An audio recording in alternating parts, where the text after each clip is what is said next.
देव जय देव जय देव जय देव जय शिव मार्तंडा.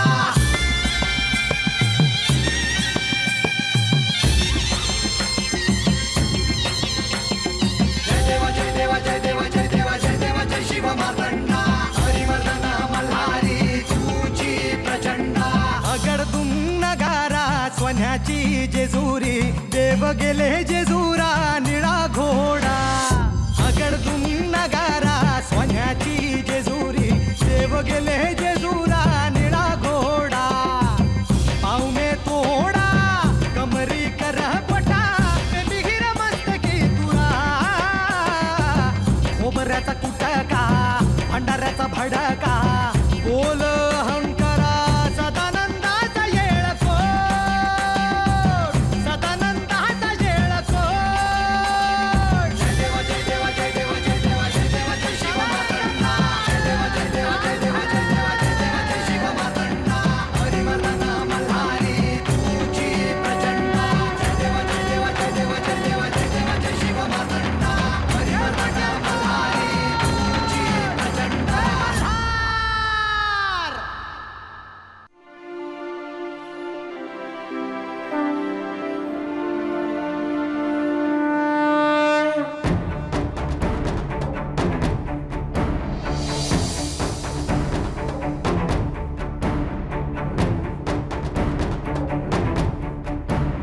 देवी, मला माहिती आहे आपण रागावला आहात. मी आपला राग समजू शकतो. क्षमा असावी, परंतु कदाचित आपण ही गोष्ट समजू शकणार नाही. देवी, आपल्याला दुःख होऊ नये म्हणून खंडेरायांनी आपली क्षमा मागितली. यावरून आपण हे जाणू शकता की झाल्या प्रकाराबद्दल खंडेरायांना देखील वाईट वाटलंय. माझे म्हणणे केवळ एवढे आहे की खंडेरायांनी ठरवलं असतं तर आजचा मुहूर्त ठरल्याप्रमाणे पार पडला असता. नाही देवी, ते तितकं सोपं नाही. नारद मुनींनी बाणाईला हिंदोळा व्रत करायला सांगितलं. बाणाईने खंडेरायांच्या रूपाची हिंदोळ्यात प्रतिष्ठापना केली. देवी, आपण जाणताच, कोण्या भक्ताने जर का एखाद्या देवाची प्रतिष्ठापना केली तर त्या भक्ताचं व्रत पूर्ण होईपर्यंत देव ते स्थान सोडू शकत नाही. त्यामुळे खंडेरायांना देखील एकाच जागी स्थानापन्न व्हावे लागले. बाणाईला दिलेलं वचन पूर्ण झाल्यानंतरच त्यांनी ते स्थान सोडलं. अहो, आपण हे मला आधी का सांगितले नाही? आपण जर हे मला आधीच सांगितले असते तर ह्यातून काहीतरी मार्ग काढायचा प्रयत्न केला असता मी. देवी, ही शिवलीला आहे. ह्यात घडणाऱ्या प्रत्येक गोष्टीला काहीतरी अर्थ आहे. ही गोष्ट आधी आपणास कळू नये असाच त्यांचा मानस असावा. तुर्तास काय तर आजचा मुहूर्त उद्यावर ढकलला गेला. परंतु मगाशी मी म्हणाले त्याप्रमाणे विवाहाच्या तयारी संदर्भात सविस्तर चर्चा करणे आवश्यक आहे. देवी, वेळ आली की आपण सविस्तर चर्चा करूच. वेळ आली की नव्हे, लवकरात लवकर यावर चर्चा करायला हवी.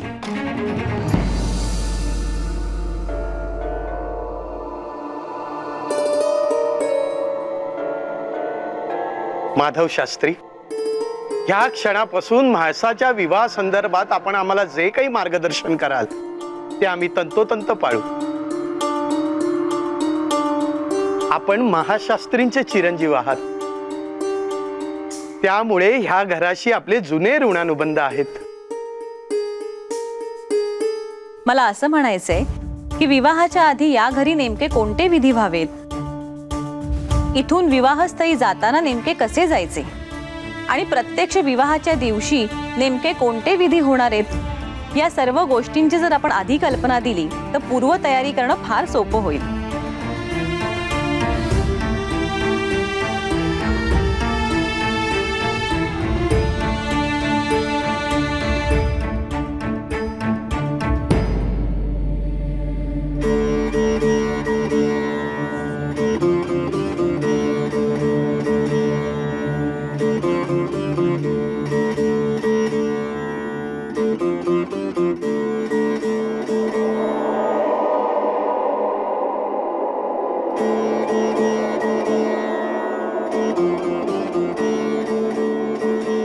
श्री खंडेराय आणि चिरंजीवी सौभाग्यकांक्षिणी म्हाळसा यांच्या विवाहाची वेळ गोरज मुहूर्ताची असावी.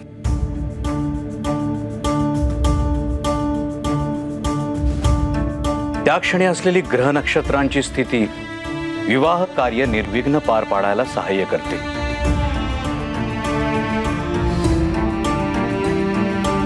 पालिक्षेत्री श्री खंडेराय आणि त्यांच्या सोबत आलेल्या सर्वांचे विधिवत स्वागत करण्यात येईल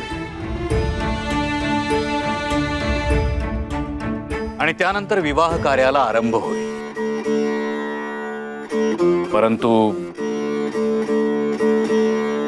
विवाह पूर्व तयारी संदर्भात आपण आत्ताच काही बोलायला नको.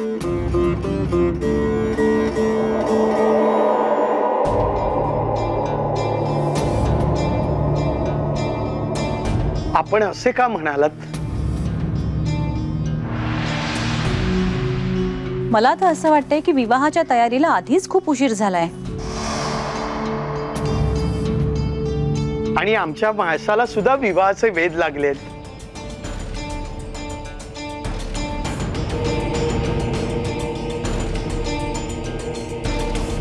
विवाह पूर्व तयारीचा आपण मुहूर्त जरी केलात तरी विवाह विधी अचानक थांबते.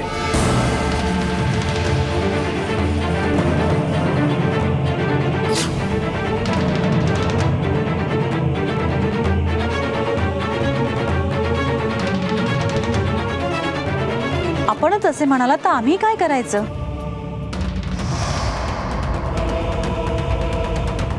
आपण थोडे स्पष्ट करून सांगाल का?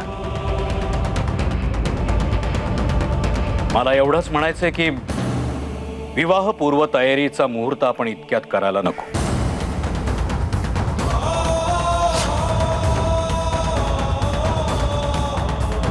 उद्या सूर्यास्तानंतर आकाशात काळे ढग जमा व्हायला सुरुवात होईल.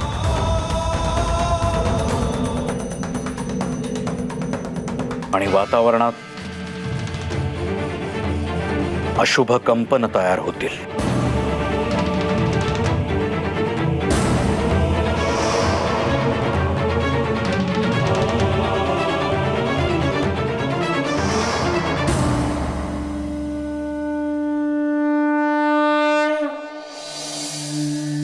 नारायण नारायण. माते, विष्णू लोकात मी आपणाला म्हणालो होतो की आता आपली पुढची भेट ही जेजुरीवर होणार. आता ही मी केवळ आपणाला भेटण्यासाठी इथे आलो आहे. होय मुनिवर, तुम्ही अगदी योग्य म्हणाला होता. परंतु जेजुरीस येऊन मला बराच कालावधी झाला आहे आणि मी तर असं ऐकलंय की आपण तर अगदी व्यस्त आहात. बानूला एका दुर्मिळ व्रताची माहिती करून दिलीत आपण. नारायण नारायण. परंतु मुनिवर, श्री खंडेरायांच्या विवाहाच्या पूर्वतयारीसाठी मी मुहूर्त ठरवला होता. या सगळ्यात तो मात्र झाला नाही. ते कसे माते? ते राहू देतो, पण आपण आज मला भेटण्याचे प्रयोजन काय? माते, सगळ्यांना आता असे वाटेल की बानूला तिच्या ध्येयापर्यंत घेऊन जातो म्हणजे मी श्री खंडेरायांच्या आयुष्यात अडचणी निर्माण करतो. पण आपण तर जाणता माते की माझा हेतू अगदी निर्मळ आहे. होय मुनिवर, परंतु आपण हे सर्वांना कसे पटवून देणार? माझ्या आराध्यानी समजून घेतले, पर्यायाने आपणही समजून घेतलेत म्हणजे झाले. म्हाळसा देवींना आपण प्रत्यक्ष भेटलात. म्हाळसा देवी श्री खंडेरायांच्या बाबतीत अतिशय आग्रही आहेत. त्यांना असे वाटते की श्री खंडेरायांवर केवळ आणि केवळ त्यांचाच अधिकार आहे. परंतु मुनिवर, म्हाळसेला ती पार्वती असल्याचे स्मरण नाही, म्हणून ती कदाचित थोडीशी आग्रही आहे. परंतु ज्या क्षणी तिला ती पार्वती असल्याचे स्मरण होईल ना, त्या क्षणी तिचा राग आग्रह नाहीसा होईल. नारायण नारायण. आता कसे बोललात? तेच तर मी म्हणतोय. त्यांना त्यांच्या मूळ स्वरूपाचे स्मरण झाले की सारे प्रश्न सुटतील. अन्यथा श्री खंडेरायांना बानू आणि म्हाळसादेवी यांच्यामुळे अतिशय कठीण प्रसंगांना सामोरे जावे लागेल. आपल्याला काय सुचवायचंय मुनिवर? आपण श्री खंडेरायांना हे पटवून द्यावे की त्यांनी म्हाळसादेवी आणि बानू यांना त्यांच्या मूळ स्वरूपाचे स्मरण करून दिले तर सारे प्रश्न सुटतील.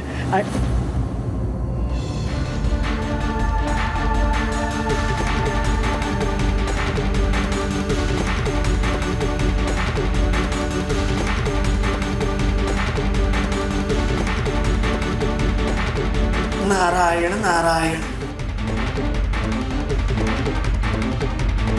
मुनिवर, आपल्या धाडसाचं कौतुकच करावं लागेल. कोणतं धाडस देवा? पहिलं धाडस म्हणजे आपण बाणाईला हिंदोळा व्रत दिलं, आणि दुसरं धाडस म्हणजे बाणाईला व्रत देऊन आपण थेट इथे आलात. कसं काय साध्य होतं तुम्हाला हे सगळं? आपल्या बोलण्याचा रोख मी समजू शकतो देवा, पण आपण येण्याआधी मी माझी बाजू महालक्ष्मी मातेंसमोर स्पष्ट केली होती. होय ना माते? नारद मुनी म्हणता आहेत त्यात तथ्य आहे. असेलही, परंतु मी त्यावर काहीच भाष्य करू शकत नाही, कारण आपल्या दोघात काय संभाषण झालं हे मला माहीतच नाही. त्या संदर्भात आपण नंतर बोलूच, पण मला एक गोष्ट कळली आहे की आपल्याला येथून विष्णू लोकात घेऊन जाणे ही काही साधी गोष्ट नाही. नारायण नारायण. माते देवा, आपण आता मला आज्ञा द्यावी. असं कसं मुनिवर? आपण इतक्या दिवसांनी जेजुरीला आलात आणि खंडेरायांना न भेटताच जाणार? प्रभू, अहो, आपण मुनिवरांना जाण्याची आज्ञा द्यावी हेच बरे. नारायण नारायण.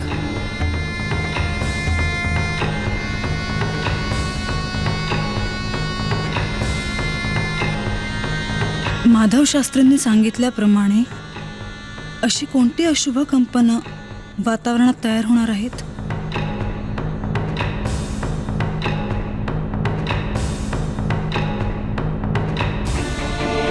काय गो, कुठे हरवलीस? लतिका, माधव शास्त्रींनी असे का सांगितले असेल ग? म्हाळसा, कुठलेही शुभ कार्य आलं की अडथळे येणारच. अशुभाची सावट घेऊन येतच असतं ते अशा वेळी. आणि अगं, म्हणूनच तर आपण मान्यवरांना विचारून करतो ना सारं, जेणेकरून पुढचं कार्य निर्विघ्न पार पडेल. आणि हो, तू काही काळजी करू नको, सारं काही चांगलंच होणार आहे, मला खात्री आहे याची. तुला सांगू लतिका, कधी विवाह होतोय आणि मी कधी जेजुरीला जाते असं झालंय बघ मला. हे मला चांगलंच माहितीये की तू अजूनही जेजुरीतच हरवलीयस. जेजुरीतून आल्यापासून तुझ्या ध्यानी मनी फक्त जेजुरीच आहे. आणि आमच्या म्हाळसाला विवाहाचे वेध लागले हे वेगळं कशाला सांगायला हवं? आम्हाला कळतंय बरं का. लतिका, जेजुरीचा मला अजूनही विसर पडलेला नाहीये. तू म्हणतेस ते खरंय, माझा खंडेरायांशी विवाह होणार, मग मी जेजुरीला जाणार, ही कल्पनाच मला स्वस्थ बसू देत नाहीये. मी तिकडे गेल्यावर काय काय करेन हा विचार मी सतत मनात करत असते.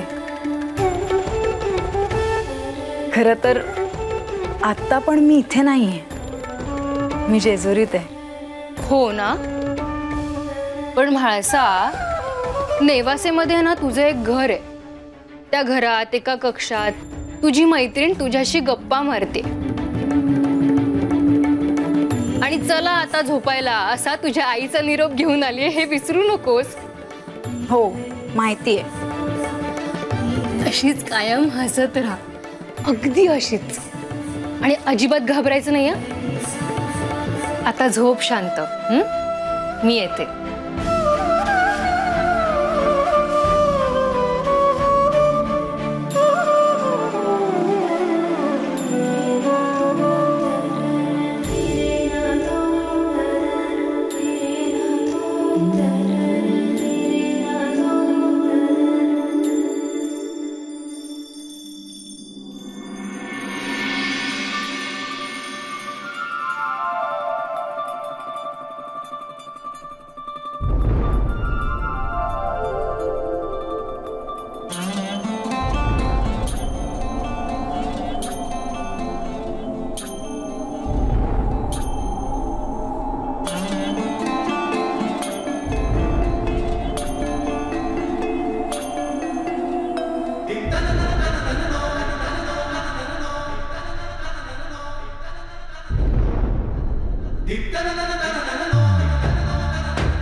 काय ग बानू, झालं वय व्रत पुरं?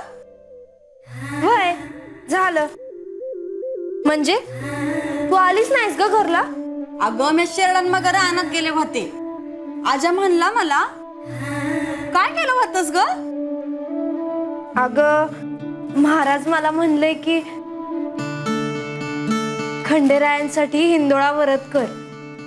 मग त्या व्रतात मी स्वतःच्या हाताने झोपाळा तयार केला. पाना फुलांनी तो सजीवला. खंडेरायांचं हळदीचं शिवलिंग त्याच्यात ठेवलं आणि त्याची पूजा केली. खरं तर मला यायला पाहिजे होतं बघाया. राहू दे.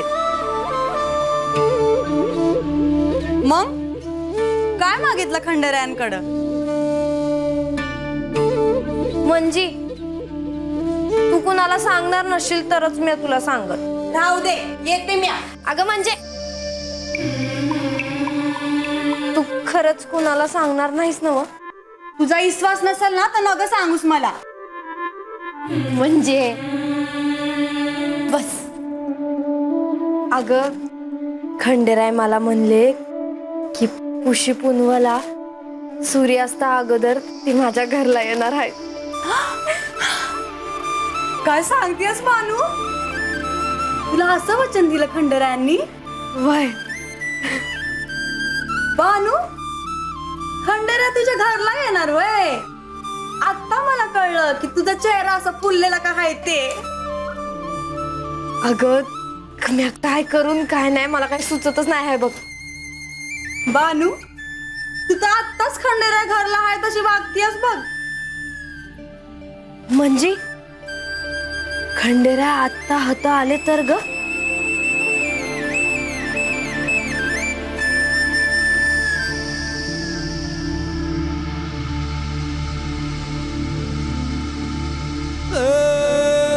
बानुवासी गोजरी लई न्यारी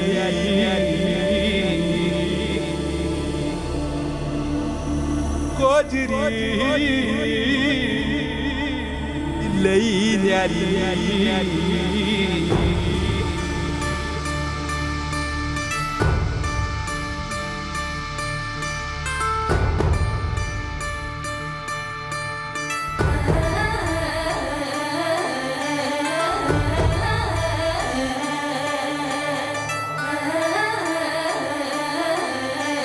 बानून बानून बानून बानून